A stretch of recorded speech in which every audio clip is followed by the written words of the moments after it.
हाँ जी, नमस्कार। मैं नई दिल्ली से अरुण कुमार। कई बार जब मैं शांतचित्त होकर बैठता हूँ, तो एक विचार मन में आता है।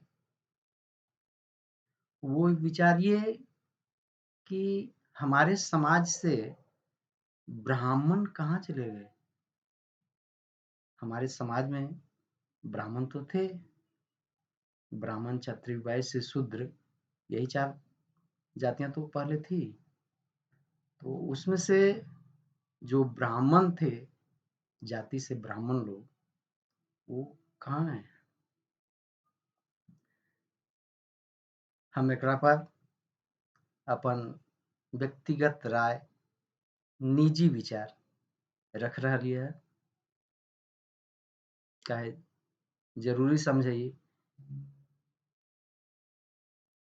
हमरा लगऽ है कि ब्राह्मण जाति जे हमनी के समाज में हलै, वो कुछ ब्राह्मण जो खेती करने लगे, वो भूमिहार ब्राह्मण हो गए और कुछ पाड़े या बाबा जी हो गए। बाकी कोई ब्राह्मण बचता है क्या? अगर किन्हीं को किसी एक ब्राह्मण के बारे में पता हो, प्लीज़ मुझे ज़रूर बताइएगा, मैं उनसे मिलना चाहूँगा। हम ब्राह्मण के अर्थ नहीं बतेबे, हम मगहिया बुड़बक आदमी, हम उदाहरण से बतेबे कि ब्राह्मण मतलब कि रामकृष्ण परमहंस ब्राह्मण थे। स्वामी विवेकानंद जब पहली बार उनसे मिलने गए, स्वामी विवेकानंद भी कहना ठीक नहीं है, नरेंद्र नाम का एक बालक, तो स्वामी रामकृष्ण परमहंस पूछते हैं, कौन? मतलब तुम कौन हो?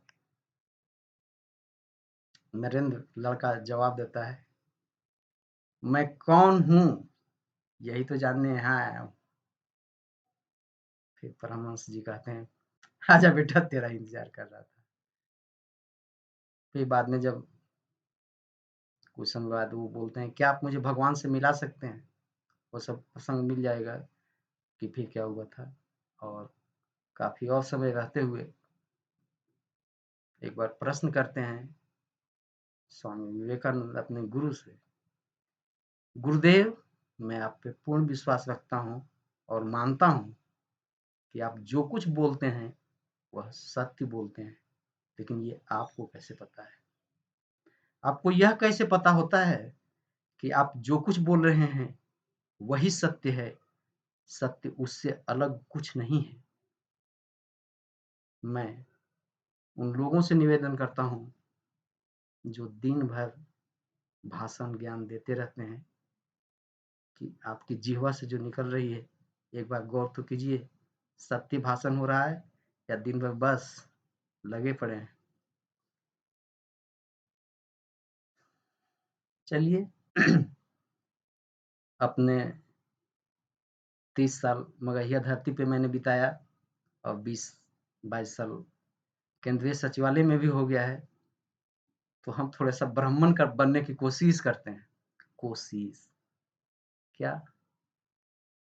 50 साल उम्र के बाद मुझे जो एक बड़ी विश्वास के साथ एक बात समझ में आई है कि भगवान ने अगर हमें इस माया नगरी में भेजा है, तो हमें भगवान ने कुछ बातें भी बताई है।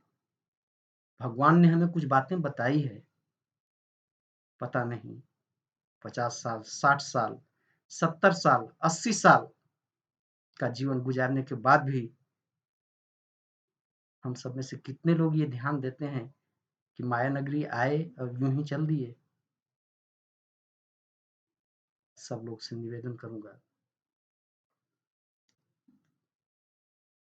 भगवान की वाणी गीता, एक छोटी सी पुस्तक, जरूर हमें देखना चाहिए और एक दो श्लोक जो भी समझ में आए समझना चाहिए। इसकी मतलब भगवान की कही हुई एक बात, एक-एक पंक्ति को दुनिया में कोई कुछ उस पे चैलेंज नहीं कर सकता, दुनिया उसको जीती है। बड़े-बड़े वैज्ञानिक उसको मानते हैं। अब हम गीता के 1-2 श्लोक जो मैं समझने का प्रयास करता हूँ कि भगवान क्या कहना चाहते हैं। भगवान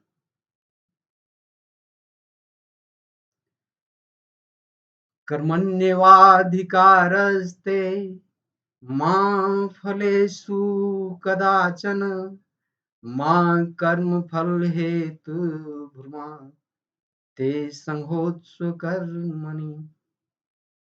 अब कर्म के बारे में भगवान ने जो हमें समझाया है कि इंसान के हाथ में सिर्फ कर्म करना होता है, उसका फल वो देने वाले हैं।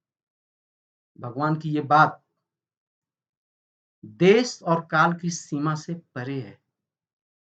देश और काल की सीमा से परे का मतलब ये बात कल भी सत्य थी, आज भी सत्य है और आने वाले समय में भी सत्य रहेगा। कहाँ? सब जगह, किसी जगह की सीमा में ये बात बंधी हुई नहीं है। तो भगवान की बात को जरूर जरूर लोग पढ़ें और समझने का प्रयास करें। 1-2 बात, अब एक और बात जो भगवान ने कही है, जो एक बात 1-2 बात कुछ समझने का प्रयास कर रहा हूँ वही बोल रहा हूँ। प्रकृतैः क्रियमाणानि गुणैः कर्माणि सर्वशः अहंकार विमूढ़ात्मा कर्ताहम् इति मन्यते। इस श्लोक का अर्थ बताने से पहले मैं ये बताना चाहूंगा कि प्रकृति के 3 गुण सत, रज और तम। सतोगुणी जो संत महात्मा महापुरुष लोगों का आचरण, रजोगुण जो ज्यादा व्यवहारिक सांसारिक लोगों का, और तमोगुणी जो निकृष्ट और पापी लोग उनका आचरण। एक ही व्यक्ति में भी कई बार सतोगुण की प्रधानता, कई बार रजोगुण की प्रधानता और कई बार तमोगुण की प्रधानता ऐसे हो सकती है। भगवान ये समझा रहे हैं कि इस संपूर्ण ब्रह्मांड में प्रकृति के द्वारा, उसके गुणों के द्वारा क्रियाएं हो रही है। गुणों के द्वारा मतलब हमारी जैसी प्रकृति है हम कर रहे हैं, और अहंकारवश अगर मुझे लगे कि मैंने तो ये कर दिया, मैंने तो वो कर दिया, या किसी को लगता है तो कहते हैं कि अहंकार विमूढ़ात्मा कर्ताहम इति मन्यते। मतलब जो अहंकारी हैं वो ये सोचते हैं कि ये मैंने कर दिया। एक एगो छोट उदाहरण से बात के समझे के प्रयास करबे। बहुत सा लोग मोबाइल चोरवा भी हथिन, और बहुत सा लोग के मोबाइल कई बार गिरल या कि कबो छूट गेले मिल जाओ। सब लोग के बस की बात है क्या कि वो मोबाइल किसी का छूट गया है या गिर गया है और अपने पास ही रख ले? नहीं, सब लोग की बस की बात नहीं है। तो जिनकी जैसी प्रकृति है, कोई चुरा भी रहा है और किसी को अगर मिल जाए तो ये चिंता होती है, भाई किसका गिर गया है, अगर उसका कॉल आ जाए, या ट्राई भी करते हैं वो नंबर और दे देते हैं। तो अपनी-अपनी प्रकृति के अनुसार सब कर रहे हैं। तो भगवान कहते हैं अहंकार किस बात का करते हो? जैसी प्रकृति है वैसा तुम कर रहे हो। हम सब कर रहे हैं, तो इसमें अहंकार की क्या बात है? अपनी प्रकृति से अलग किसी से कुछ हो सकता है? नहीं हो सकता है। और अंत में जो श्लोक मुझे सबसे ज़्यादा प्रिय है, भगवान की वो बात याद करता हूँ, पता नहीं कितना समझता हूँ मुझे नहीं पता। भगवान कहते हैं, यो मां पश्यति सर्वत्र सर्वं च मयि पश्यति तस्याहं न प्रणश्यामि स च मे न प्रणश्यति। All those who see me in everything and see everything in me are not separated from me and I am not separated from them। भगवान कह रहे हैं कि जो हमें सभी जगह देखता है और सभी चीजों को मेरे ही अंदर देखता है, तो ऐसे व्यक्ति से ना मैं अलग हूँ और ना वो व्यक्ति मुझसे अलग है। भगवान ये क्या कहे हैं, हम अपने से बोल के सुना दीजिए 3 श्लोक। अपने सब बताइए कि हम बाभन ही है, ब्राह्मण ही है, पाड़े या बाबा जी। ठीक, धन्यवाद।